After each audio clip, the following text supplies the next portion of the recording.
Alright guys, welcome back. Welcome back to the Pleasure Dome of Project Alpha. In this video, we're going to be taking off the induction kit that's on this car and changing it back to stock. Come with me, let's do this.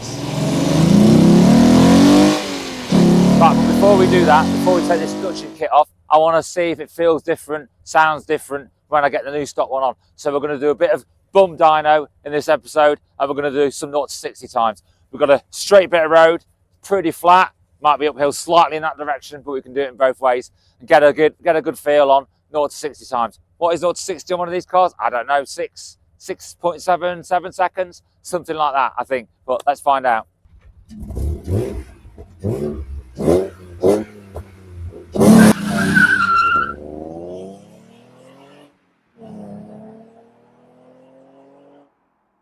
Yeah, I think that first attempt was a little bit skittish, so didn't get much grip at the front. Getting used to the car, so let's give that another go.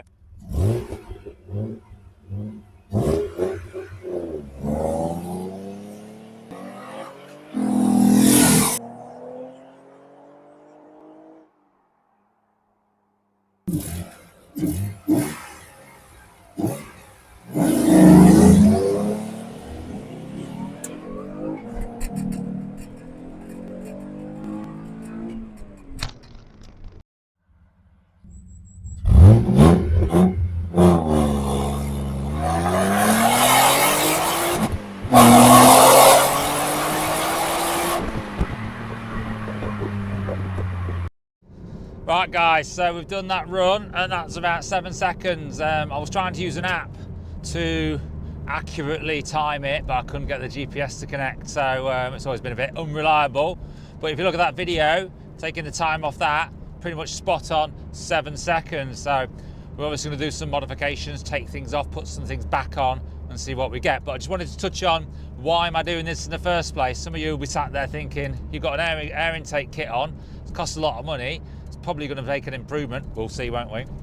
Why don't you stick with that? Well, I want to go back to stock, and when I say stock, I mean I want it to look original. Now obviously you're going to have subtle upgrades in there like bushes and things like that on the car and exhaust on the back. I need to think about that long term, but generally under the engine bay I want it to go back to stock and look a lot more original. So I want to put that back on. The other thing is, when I got the car, when I first drove it, first Busso engine I've owned and driven, mind, I was really looking forward to that engine sound and that sweetness from that engine coming through, because everyone talks about it on YouTube and the internet. So, but when I got in the car and I put my foot down, all I could hear was air intake, and yeah, it's a bit thunderous and it can sound a bit dramatic, and that maybe a bit look cool, but I wasn't really, not really my kind of thing. I want to really go back to stock so I can hear the engine, hear the exhaust note, and not have it dominated by air intake noise. So that's the reason I'm doing it. That's the background. But I'm just going to drop the microphone now under the bonnet carefully and see if I can get any of that air intake noise directly into that microphone whilst we're driving along. Right, let's just pop the bonnet.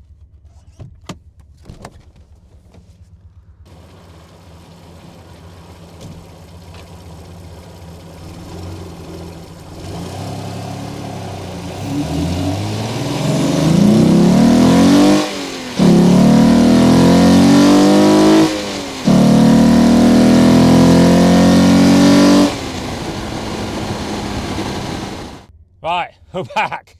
I've done it. I've got the microphone back on me now, gang. So, what does that sound like? I don't know. I've not played it back. What do you think? Is it dominated by air intake or is it engine noise? I'll have a play. Bear with me. Right, that's it. That's done. I've had a quick listen. I think you can hear the back pressure of the valves coming back through the air intake, and I think that's why we need the resonators on to stop that back pressure. But we'll find out once we put all the old stuff back on, old new stuff back on, and then we do another test exactly the same and do another timing test as well, see if it's any slower. So right, let's get back and let's get some stuff off and some stuff on. Great. All right then, let's make a start. Right, this is what we're taking off. That's rubbing ever so slightly on there. I've already had that off once. This is the Heath Robinson bracket that's been thrown on, so I need to chuck a bit of paint on down here to protect it. But yeah, it shouldn't take long to get that bad boy off. And then I've got some black silicone hoses to put on as well, because I want to change those to black, so I'll do that at the same time. And then we're going to focus on that in another video. But for now, here, let's get it off. Got my 7mm.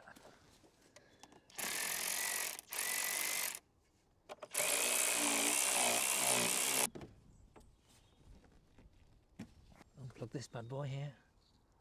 How do we unplug that? Okay. Yep, he's unplugged. Just a 13.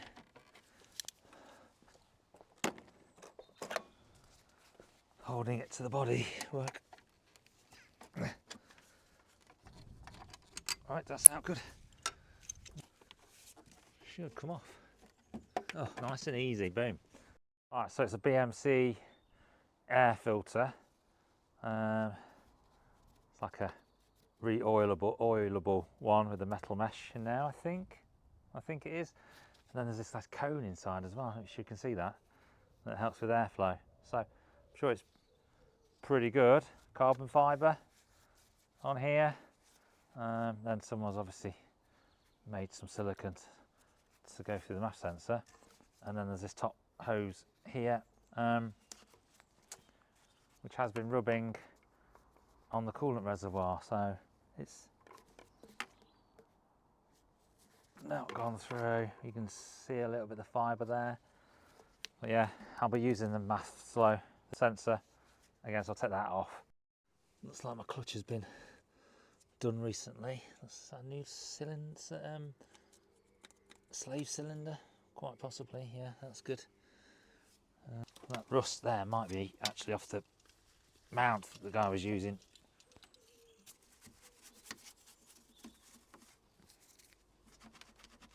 Right, tiny bit of rust treatment on there. So there's a bit of rust coming through where that mount's been scratching the paintwork, the chassis leg. So we'll just stop that going any further.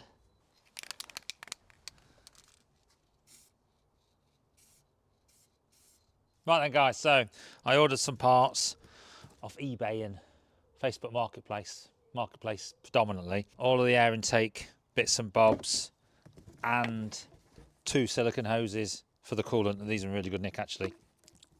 For £200. I thought it was a pretty good price. I've just noticed that the silicone, the lower hose on the coolant is 2 pieces and it extends up to the reservoir, and I've not got that piece, so I'll need to get another bit of pipe, so I can't do the coolant hoses today. Right, then we've got the air intake box, and I've given that a good clean. Then we've got the lid for the air intake box, and it came with a MAF sensor as well, so that'll go on the spares shelf. I'll need that seal, won't I? So we'll keep that down there. Right, and I'll just show you a picture of this, what it was like last night. So these 3 these 3 bolts are sealed in the bottom here, go through, and then the nuts go on the top, and these 3 nuts were rusted to buggery. So I literally had to use my Dremel and cut them off, and I made a bit of a mess of the threads there, but I'm going to see if I can rethread those, maybe put smaller size on or something to see if we can get that to work. I really don't want to have to cut these off and reinsert new ones if I can help it. So we'll have a look at that in a minute. Then I've got my top hose that attaches to my inlet plenum here. This is in really good nick, so that's fantastic. One of the resonators. The other, how does this go together? The other resonator here, and then the bottom hose, again, really good nick, nice and supple, so I've given those a bit of a clean. In terms of hose clips, I've not got enough. I've got some on the old carbon intake, so I might take some off there, and I've got some ear clips that you can use for drive shafts, so we might use those. And then this was ordered separately. This is the mount for the air intake box. All present and correct, got the nice rubber at the bottom, but I've not got the silk stands here that the intake box sits on, so I might have to just put a bolt through that and that to give it location at the top. Right, let's start getting things fitted. Oh, and I've got a new air filter as well. This is the air filter that came with the unit, and then I bought myself a nice shiny new Wix one, so we'll get that fitted when we put it all together. Put that bottom cover in there, it's all good to go. So this is the airbox top mount, so it's going to go back on here. It's going to go back on there. But that was rusty, so I took it off, cleaned it up, treated it, primed it, painted it black, so it's good. I'm missing nuts and fasteners here, so we'll just put some nice fresh hardware on there. Okay, so this is the 3 that hold down the top of the air intake box. Yeah, the 3rd one was there, but it's a manky old bolt, so I'll put a nice new fresh one through, shan't we? Like that. Magic. And then we've got these 2 rubbers that mount the housing to the frame that sits onto the car. It's ready to go on there like that. They'll come up through those holes.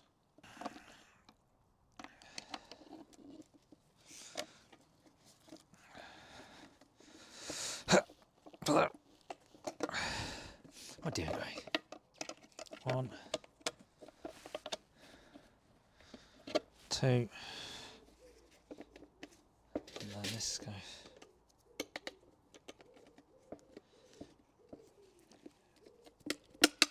There we are. Right, let's have a go with these 3 then, because these are well battered. So, you see, yeah.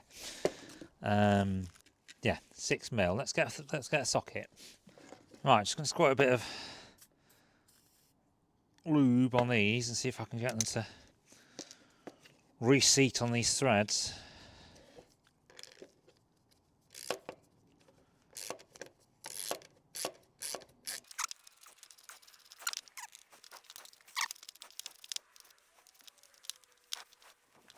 Right, that's happy days, guys. That looks great. So I was worried about that. I was worried to have to drill these out and then re-tap them and all that stuff. That would have been really complicated. But yeah, that's really good. Right, then we've got our intake box. Right, so we've got a new filter to go in at the bottom. Make sure that sits and seals at the bottom. Then we've got this top seal section to go on that connects into the air filter there. And then this is going to drop on here. Okay.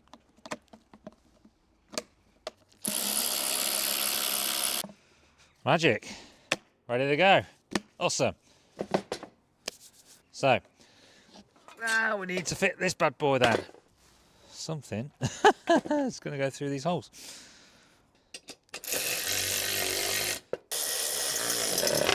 Yeah.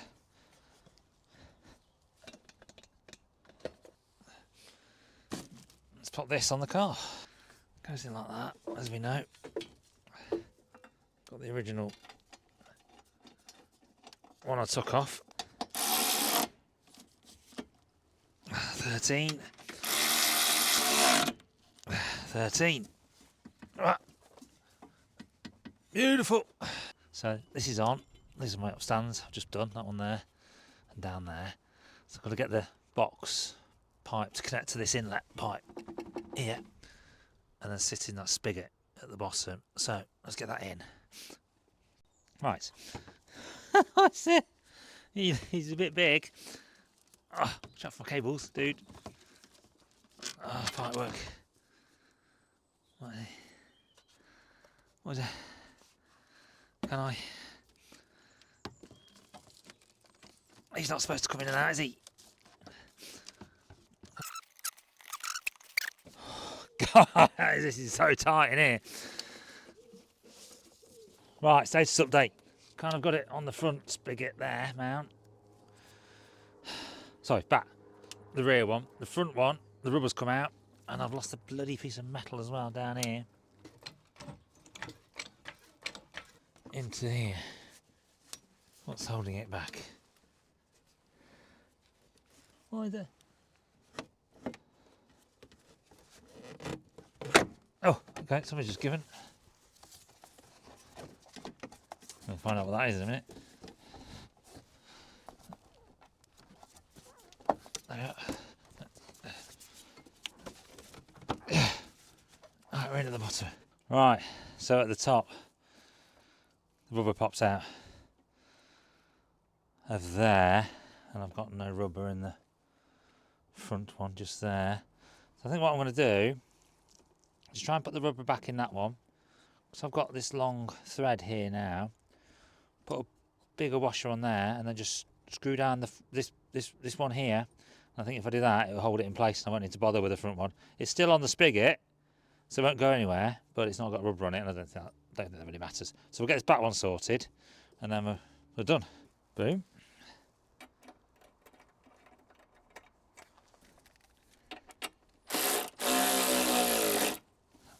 Oh yeah, beautiful. That's spot on.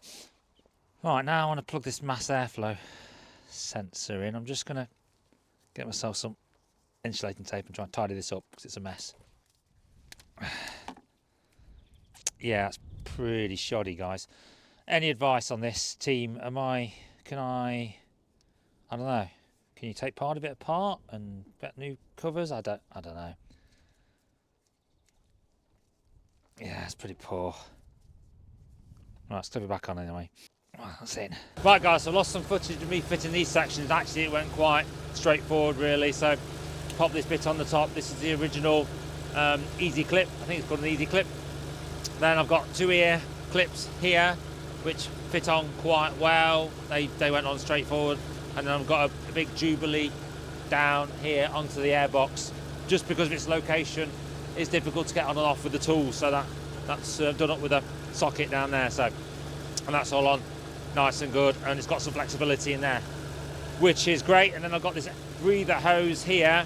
This was actually on backwards, so I've had to turn it round, but it's a bit rotten on here, so I've had to trim the end off, and I need to order a new one of those. And then this is a bit of plumbing fitting here because I'm missing this connector between these two, so I need to see if I can get a hold of a connector, although this is actually pretty good in terms of fit, so that might stay on, and then get a new hose there. So that's all done, and it looks brilliant, so fantastic. I've got to refit these covers back on both sides. I bought a new one for the driver's side as well, so but they need cleaning first, so I'll get those done another day. And I've still got to put this slam panel cover back on as well. That's going to be repainted, and I've got some new stickers to put on that as well. All right, let's give it a quick start.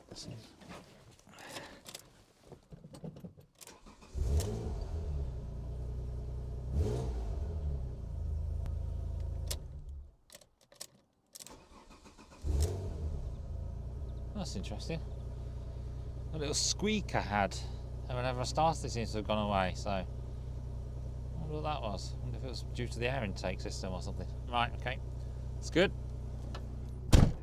Right, let's take it for a spin and see what she sounds like. Right guys, we're out. So yeah, just warming it up a little bit before we gun it. Rain's come ever so slightly. Hopefully just dry enough still to do a quick 0 to 60 up on the straight, so we'll head there in a minute. All running fine. Can tell immediately it's a little quieter, a little bit more refined, so I'm just going to pull over here.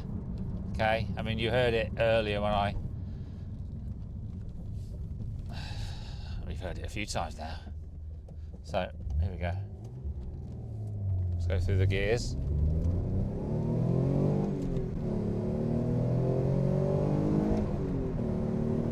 Yeah. Oh, bumpy bit. Oh, there we go. Right, yeah. I mean, I can hear the engine now. Kind of hear the exhaust as well, so it's not dominated by thunderous air intakes. Part of me misses the theatre, already misses the theatre. But you know what? I'm happy with that.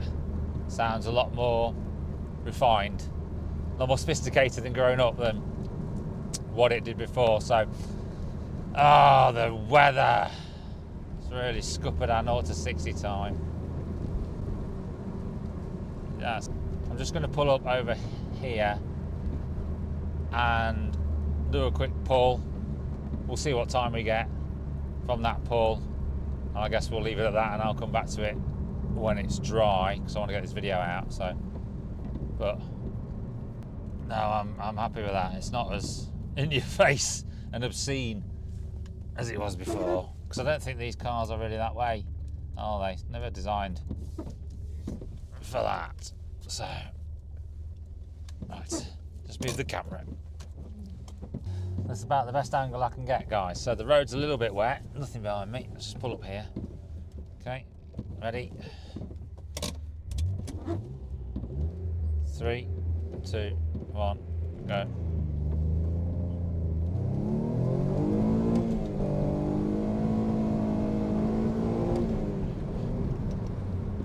A bit of clutchage in there, not the best.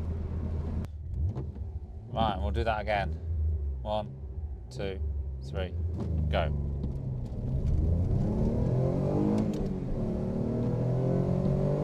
Now.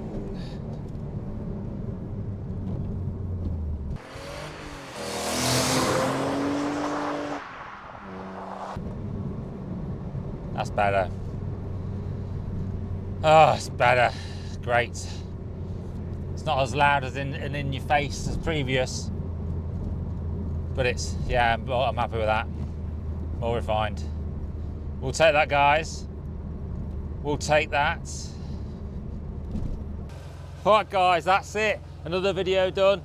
Air intake all fitted. And asked in my thumbnail, does an induction kit make your car faster or potentially slower? So, with the timings from those videos, if you look closely, actually, with this on, I'm getting around 6 seconds. I was getting 7 previously, but only had 1 video with the induction kit on, so that might have been just that run. So, I don't know, there or thereabouts, it's probably about the same. So, but this is heavier, but it gets air from a cooler place outside here, so that's one thing. And the induction kit was lighter, but got air inside the engine bay, which is warmer, which is not so good for combustion. So, is it quicker with this on?